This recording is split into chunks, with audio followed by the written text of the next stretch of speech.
Kızıl ут яна, демек кичкенә Кызыл Октябрь авылына берникадәр вакыт электр энергиясе җибәрелми торачак. Диспетчер стенка күчмә җир белән тоташтыру чыбыгы һәм эшче бригада билгеләрен урнаштыра. Кулланучыларның ник ут юк дип борчылып шалтыратулары да, бригадаларның эшен көйләү дә, тоташтыру сүндерү дә шушы бүлмәдә башкарыла. В целом у нас 2017 год прошел. 2017 ел тотырыклы узды. Шулайда июнь башында хәлакәтле эзлегүләр булды. Без аларның уңышлыгына төзәттек. Өстәмә бригадаларны тарттык.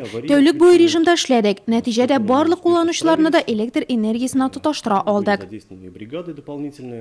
Нурлат районы электр шелтәрләре 60 меңгә якын кешегә хезмәт күрсәтә. Һәм бу хезмәтне сыйфатлы итү предприятиенең үстенлекле бурычы. Аны яхшырту максатыннан быел Нурлат энергетиклары хәтта югары кичәнеш астында эшли башлаган. Мондый яңалык әлегә Татарстанның иш районында гына бар.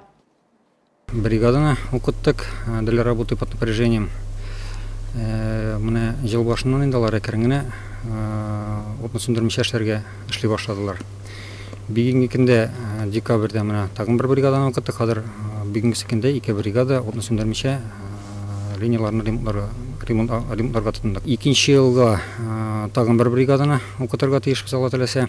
Махсус бригадаларны булдыру 30 торуларны 15%-ка киметкән. Агымдагы елда кертелгән яңалыкларның тагы берсе кулланучыларны кабул итү офисының тулы көченә эшли башлавы. Айына бирегә 400 Нурлатлы мөрәҗәгать итә. Бу чистай электр шелтәрләренә караган 7 район арасында икенче күрсәткеч. Работа Нурлатского РЭС полностью организована. Нурлат районы электр шелтәрләре эше бер тәрәзә принцибында башкарыла. Мөрәҗәгать итүчеләр турыдан-туры клиентларга хезмәт күрсәтү дирекциясе офисына килә. Барлык сорауларына да алар җавапны биредә таба ала. 81 кеше һәм 2000 ярымга кадәр квадрат метрда хезмәт күрсәтү. Эш фронты зур. Нурлат энергетикларының иң зур теләге күрсәтмә стендта һәр чак яшел утлар гына янсын. Бу Нурлатлылар өйләрендә иң кыска көнне дә якты булачак дигән сүз.